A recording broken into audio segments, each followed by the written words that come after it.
Dit is 'n E-mol, 'n B, 'n F-kruis en 'n A-mol. Dit is 'n D, 'n F-kruis en 'n A. Baie goed.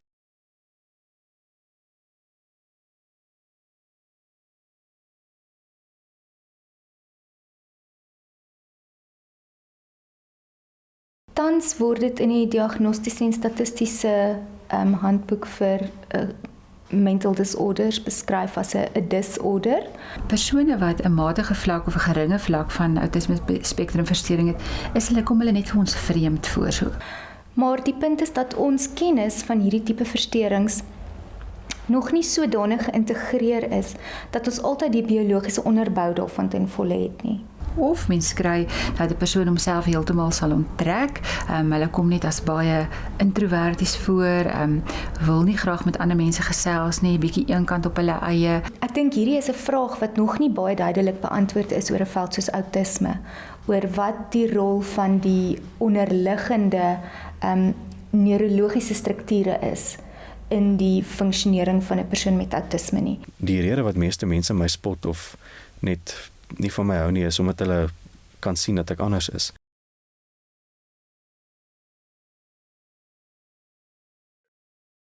Dit was 'n normale geboorte en vir Paul en Louise Venter was hulle baba iets waaroor hulle lank gedroom het.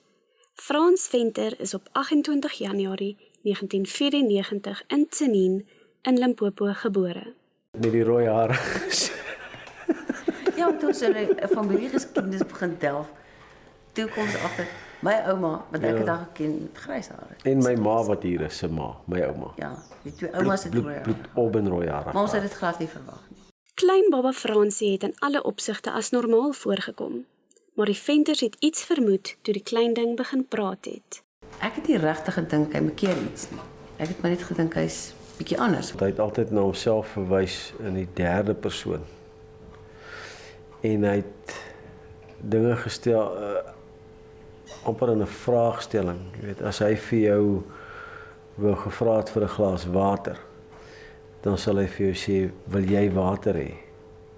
En met die jy bedoel hy self. Ja, dis die tweede persoon. Tweede persoon eintlik. Nog 'n opvallende eienskap van Fransie was dat hy beeldspraak van kleins af letterlik opgeneem het. En uiteraard beeldspraak gaan baie gepaard met humor. En hy wou geweet het, ek dink hulle was in die kar en hy wou geweet het of as hulle in die dorp kom of hy 'n lekker netjie kan kry. En wat sy vir hom wou gesê is, jy weet dit sal afhang van of hy soet is. Toe sê sy vir hom, sien dit hang van jou af. En toe het hy net so gekyk en gesê, wat hang van my af? En hy verstaan nie die beeldspraak nie. En dit vat baie lank voor hulle regtig daai tipe van figuurlike spraak weer begin verstaan. Dit is baie moeilik vir so 'n persoon om daai vaardigheid aan te leer dat jy nie dinge so letterlik moet opneem en dat mense nie altyd bedoel wat hulle sê nie. 'n Ander voorval was toe sy juffrou in laerskool die klas aangepraat het om hulle werk laat te kry. Dit was 'n baie onaangename voorval, kan ek maar vertel. Ja, so. Want dit was in graad 1 of graad 2 waar die juffrou vir die kinders gesê het, as hierdie klok vanmiddag lui en julle is nie klaar nie, gaan julle nie huis toe nie. Nou die hele klas het verstaan wat sy bedoel het. Maar hy het so erg begin te keer gaan en begin huil dat hulle my by die hoërskool gebel het om hom te kom haal. En die juffrou het met my eenkant gepraat want hy het verstaan presies wat sy gesê het.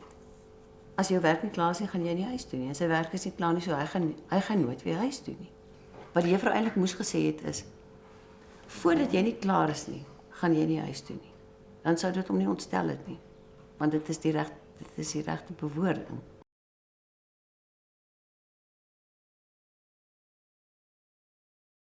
Paul en Louise het duidelikheid oor Fransie se toestand gekry toe 'n vriendin en skoolsielkundige hulle aangeraai het om Asperger op te lees.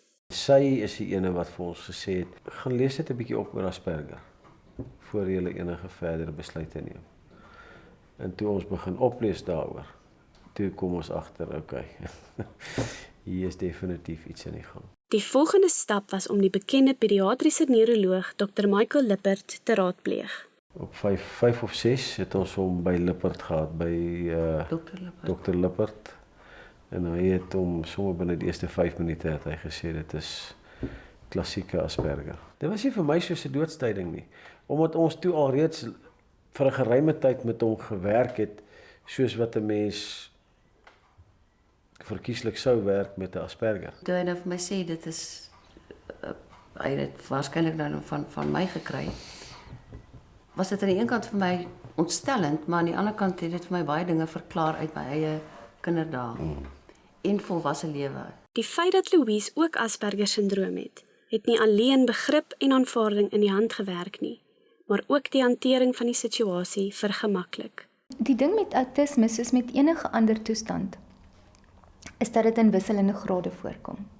Dit lê op 'n kontinuum. So mense het van die persoon wat autisties is, wat regtig op die vlak van 'n jaar oue babietjie funksioneer, tot iemand wat basiese ligte graad van Asperger-syndroom het, wat op 'n baie hoog funksionerende vlak kan funksioneer, maar wat sukkel met sekere aspekte van sosiale interaksie. Die twee kernsimptome is dat hierdie kinders sukkel om taal aan te leer en hulle sukkel om met ander mense in kommunikasie interaksie in te tree. En dan het hulle gewoonlik baie spesifieke belangstellings, hulle is baie rigied in wat hulle wil doen. Amper 3 jaar. Toe sê ek vir ek het 'n snaar getrek op die klavier. Toe sê ek vir hom soek Op die op die gitaar. Toe sê ek vir hom soek die noot en toe druk hy die noot. En ek het gedag, alraai, dit is net 'n glipsie. Toe trek ons nog 'n snaar en hy druk die noot sonder om te soek. En toe trek ons 2 snare gelyk, sê ek vir hom soek al 2 daai note. Druk hy al 2 note. Toe kom ons agter, okay, hier's iets met sy musiek gehoor definitief aan die gang. My verhouding met musiek is 'n baie ou een. Ek het al op 'n redelike vroeë ouderdom begin met musiek. Toe ek 4 jaar oud was, het ek begin klavier speel. En toe ek 5 jaar oud is, het ek begin viool speel. Hoewel net 5 jaar oud was Fransie Venter die sensasie op die Suid-Afrikaanse kampioenskappe vir uitvoerende kunste in 2000. Met sy kwartviooltjie het hy die skare aan sy voete gehad. Die mense kon nie genoeg van hom kry nie. En die finale aand, wanneer hulle die span aankondig, dan staan nou so 'n gala konsert waar hulle nou die span wat gekies is vir die wêreldkampioenskappe wat 'n konsert lewer. Toe is die openingsitem is toe nou 'n viool solo wat hy moet doen. Nou, jy weet, toe was hy 5.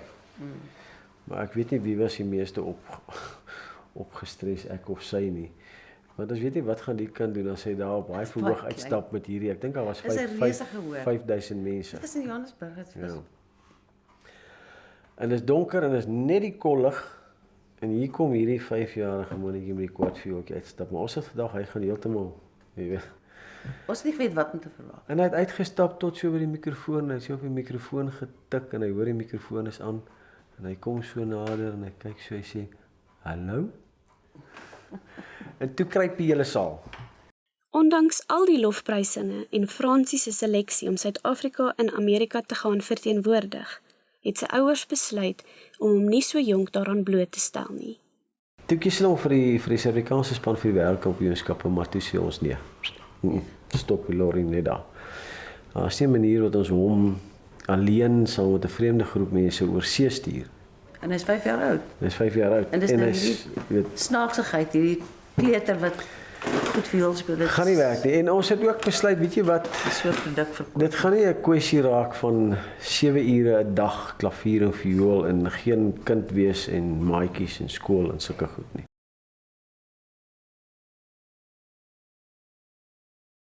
Fransie was van kleins af lief vir ernstige musiek, nie net vir melodieë nie, maar ook vir die emosie wat dit loslaat.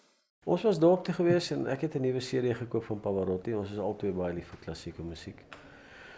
Ons het by die huis gekom, om daar in die sitkamer op die mat neergesit en Pavarotti se CD ingesit en ek en sy was in die tuin besig daarvoor en toe die volgende oomblik toe sit chaos, toe is die kind hysteries. Maar soos in erg, baie erg. En ons het met 'n groot gesukkel gekalmeer gekry en Hy het gehuil. Hy het gehuil. Hy het nie geskree Nee, nie geskree nie, gehuil, soos in hysteries gehuil. hartseer. Erg, nog nooit so gesien nie. En hy was 2,5. En toe ons hom nou uiteindelik tot bedaring kon bring en so dat hy kan praat en vra wat is fout? Tog 'n skerpioen het opgesteek. Toe sê hy nee, Pavarotti maak hom baie hartseer. Op 5-jarige ouderdom het Fransie en sy ouers losiekaartjies vir 'n konsert van Helmut Lotti in Bloemfontein gekry. Die kind het die lirieke van Lotti se musiek geken en hartlik saamgesing tot groot vermaak van die vername gaste. Nou goed, en toe na die konsert, toe is almal nou daar agter en almal wag nou vir Helmut Lotti want hy het nou gaan aantrek na die konsert en toe hy nou terugkom, toe Patrick Lekota wat die premier was, het hy nou almal welkom gegee, toe sê hy maar voor ons enigstens verder gaan, hy praat vlot Afrikaans, ek weet nie of jy al gehoor het nie. Toe sê Patrick Lekota voor ons enigstens verder gaan, hierso is 'n jongman, dis sy verjaarsdag, Fransie, waar is hy? En hy vra vir Helmut dat hy vir hom Happy Birthday sing. En toe sing die hele VIP losie vir hom. Toe ek opkyk, toe staan hy daar, toe neem ek 'n foto waar ek op sy skoot sit en ja, en ek dink selfs die persoon wat die premier van die Vrystaat was op daai stadium het nog oor die radio afgekondig dat dit my 5de verjaarsdag is en ja, en dat ek my ouers my so ver gebring het vir die konsert.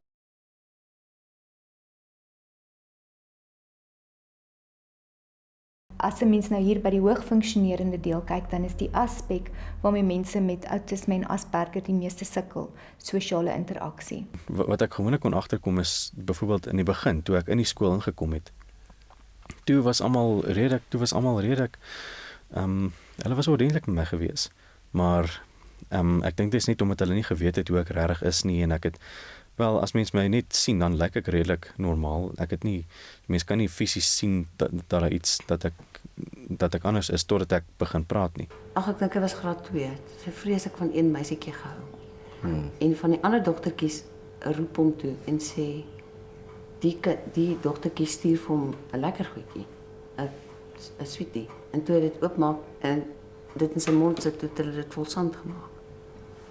En hulle lag toe nou vreeslik lekker daaroor want dit was nou nie sy wat dit vir hom gestuur het nie. En hy kon dit glad nie verstaan nie. Hy was verskriklik hartseer daaroor want hy kon dit nie verstaan hoe kan iemand so iets aan iemand anders doen? Hoe kan jy so gemeen wees? En ek bedoel dis maar wat kinders doen. Dit is die sosiale interaksie en humor en daai klas van dinge wat Asperger op daai jong ouderdom glad nie kan begryp of verstaan of verwerk. Ja, dit maak baie seer want gewone kinders sien onmiddellik as daar iets is wat anders is dan 'n ander kind en hulle sal dit uitbuit. Basies die ergste wat ek kan onthou wat iemand vir my gesê het is toe ek in graad 7 was wat een van die kinders wat die ergste was wat selfs teen normale standaarde baie mislik was, het vir my gesê ek gaan druip en ek gaan nooit iewers in die lewe kom nie.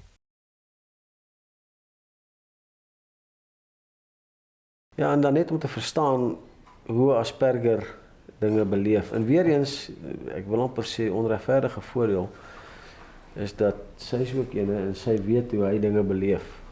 So al kan hy nie altyd sy emosies en sy belewenis verwoord nie, kon sy dit vir hom doen want sy het presies geweet wat hy beleef en ervaar. Ek dink die grondslag wat ons gelê het was al klaar genoeg. Die feit dat ek by die huis gebly het in die eerste plek en hom nie na 'n dagmoeder te gevat het nie. Dit was regtig divine intervention want ek het nie regtig geweet hoekom ek dit doen nie. Ek moet sê in die opsig van dat ek dat 'n mens baie aandag aan iemand moet gee met my toestand. Ek moet sê in daai opsig het ek redelik baie aandag ontvang as kind, meestal van my ma af omdat my ma ook Asperger syndroom het en omdat sy presies verstaan hoe ek werk, het sy geweet hoe om my te hanteer en wat om te doen. Maar as hy jou aangespreek het, vandat hy begin praat het hy jou mamma genoem. Ja. Maar as hy my aangespreek het hy my Polla genoem. En ek skryf dit toe aan die verskil in intensiteit en verhouding tussen haar en hom en my. Maar hulle twee kommunikeer of connect, om het so te stel, op heeltemal 'n ander vlak as enige ander twee normale mense. Wees daar vir die kind nie, moenie jou laat flou steur kwaliteit tyd argumente nie. Dit gaan oor kwantiteit. Jy moet daar wees. En dit is 'n lewenslange proses, dit is 'n lewensmissie. Ja, jy kan nie sê, ja, maar ek spandeer ten minste 'n halfuur kwaliteit Intense tyd met die kind. Ja, niks.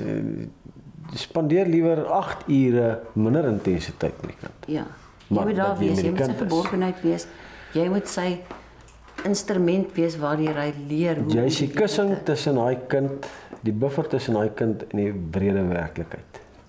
Frans se verhouding met sy pa het oor jare verbeter, maar aanvanklik kon sy pa nie altyd sy gedrag verklaar nie. Ek het probeer basies wegkom van die werklikheid af, my pa kon nie verstaan hoekom ek so verskriklik baie rekenaar speel nie.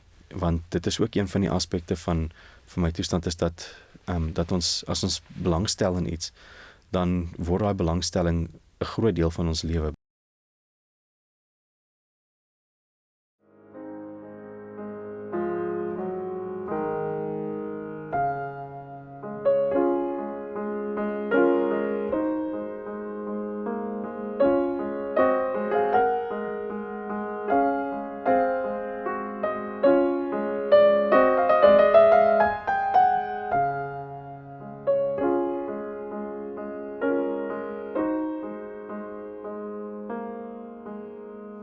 Ek dink dit was maar 'n redelike uitgemaakte saak dat hy gaan musiek gaan doen.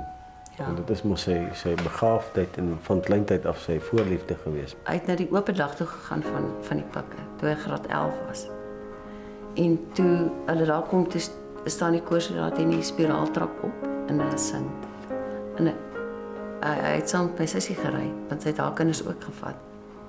Toe hy terugkom, toe sê hy vir my mamma, ek het gedink ek is in die hemel. Ek moet daar gaan studeer, want ek moet in daai koor sing.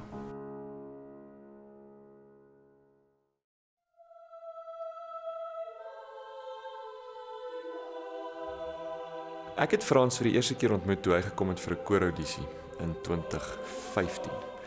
Frans is 'n baie talentvolle musikant. Hy is 'n goeie pianis. Hy lees baie goed blad. Hy leer musiek baie vinnig aan. Frans speel 'n baie groot rol vir die koor as geheel, maar ook spesifiek vir die stemparty waarin hy sing. Hy is 'n vaardige bas en het 'n baie goeie lae omvang. So die stemme in die basparty steun nogals baie op hom, maar ek dink dit kring verder uit na die res van die koor, aangesien hy vir baie kan help as hulle sukkel. Hy is iemand na wie toe jy kan gaan en sê, hoorie Frans, help my gou met hierdie stukkie, en dan sal hy dit sommer net daar vir jou help sing, want hy het nie eers 'n klavier nodig om dit te doen nie.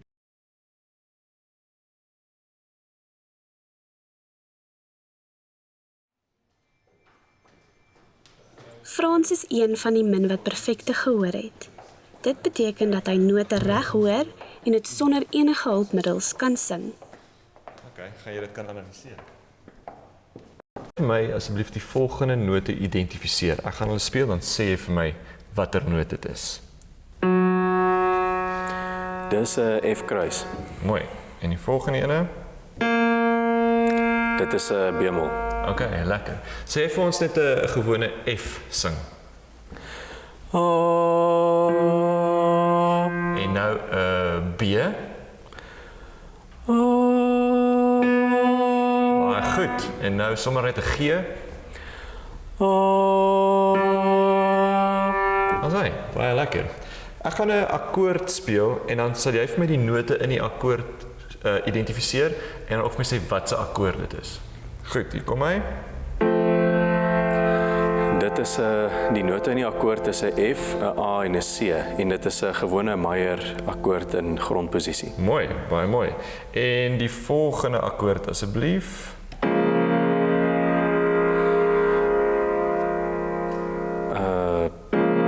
Dit is 'n C kruis, Yes. 'n F, Ja. A mol Yes. en 'n bemol. Ja, bemol. Okay, goed, baie mooi. En kom ons doen sommer, ek gaan van bo af speel, dan sê jy vir my die note soos wat ek dit speel. B, G, E, En dit is wat se akkoord? mineur akkoord in grondposisie. Mooi. Okay, en dan die laaste ene, kom ons doen hierdie ene. Sê vir my die note in volgorde.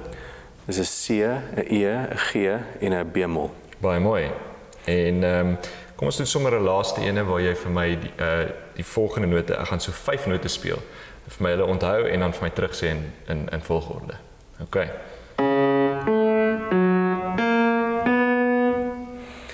C-kruis, 'n A, F-kruis, Yes. B-mol en 'n B. Yes, perfek. Ja, okay. Net so. Baie mooi.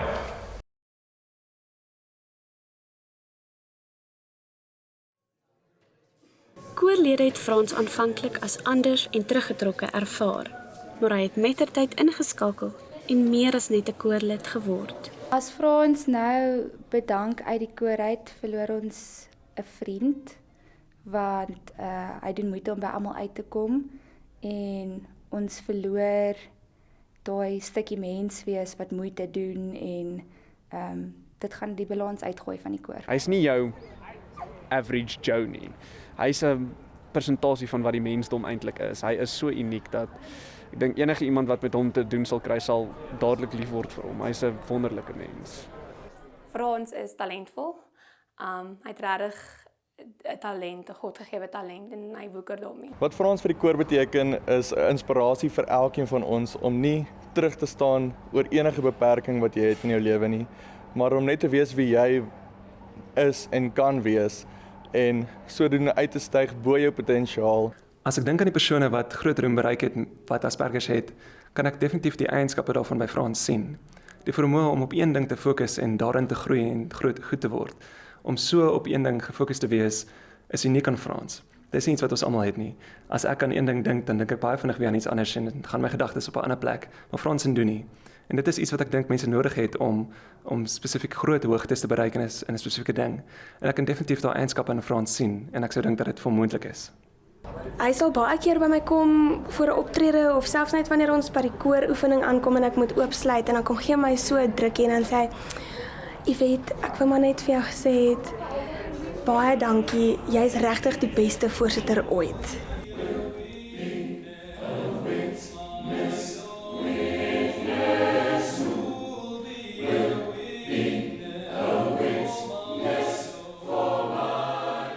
Die koor het in baie opsigte 'n plek geword waar Frans tuis kon voel en as mens kon ontwikkel.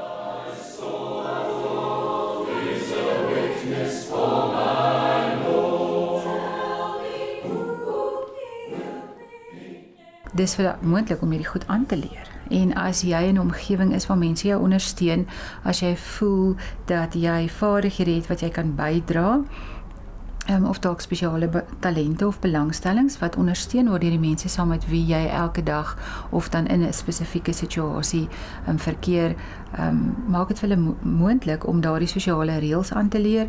Hulle leer mense ken, hulle leer roetines ken.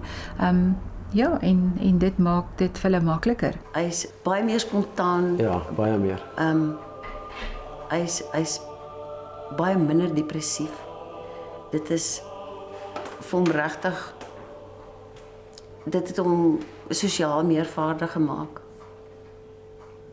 En dis een van die eerste geleenthede of situasies wat hy uitsien daarna om in 'n groot groep mense deel te neem aan iets. Ek dink verseker die koor het 'n baie belangrike rol gespeel in Frans se ontwikkeling oor hierdie 4 jaar. Ek glo dat koor 'n groot impak gehad het op sy groei van iemand wat stil is na iemand wat nou meer ekstrovert eienskappe vertoon. Nou, mate hy by die koor sy sosiale vaardighede aangeleer het, hy was baie betrokke. Die koor het vir hom 'n plek geword waar hy homself kan wees, punt 1, maar waar hy ook vriende kan maak en in 'n sosiale omgewing kan funksioneer.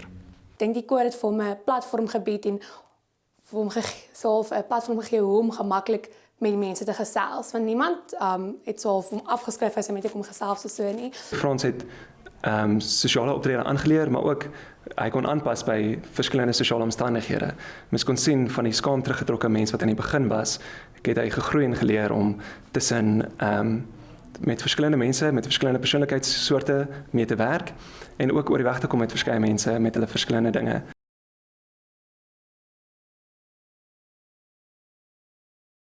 Toe ek nou sê dat ek daarin lei, toe het ek opgelet na hoe die mense se reaksie is, om 'n tipe idee te kry van hoe hulle met my sal wees.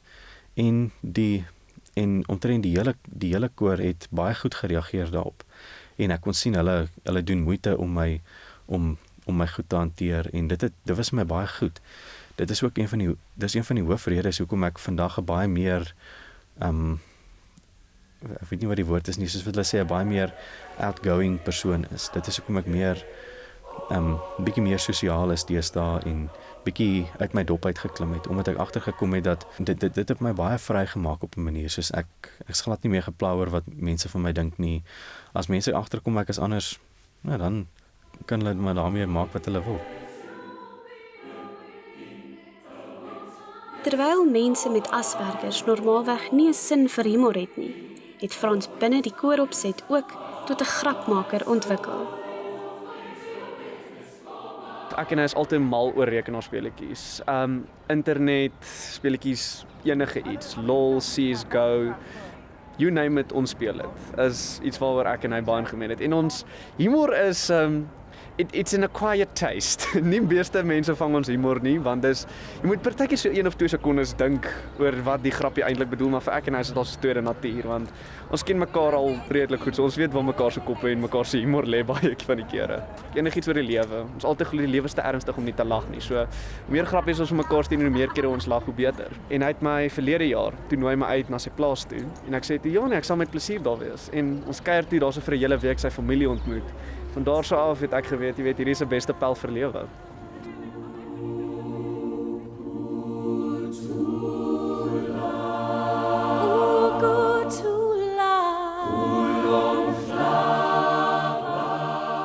Frans het in 2018 sy BMS graad gekry en hy beplan om verder te studeer en natuurlik nog 'n koorlid te bly.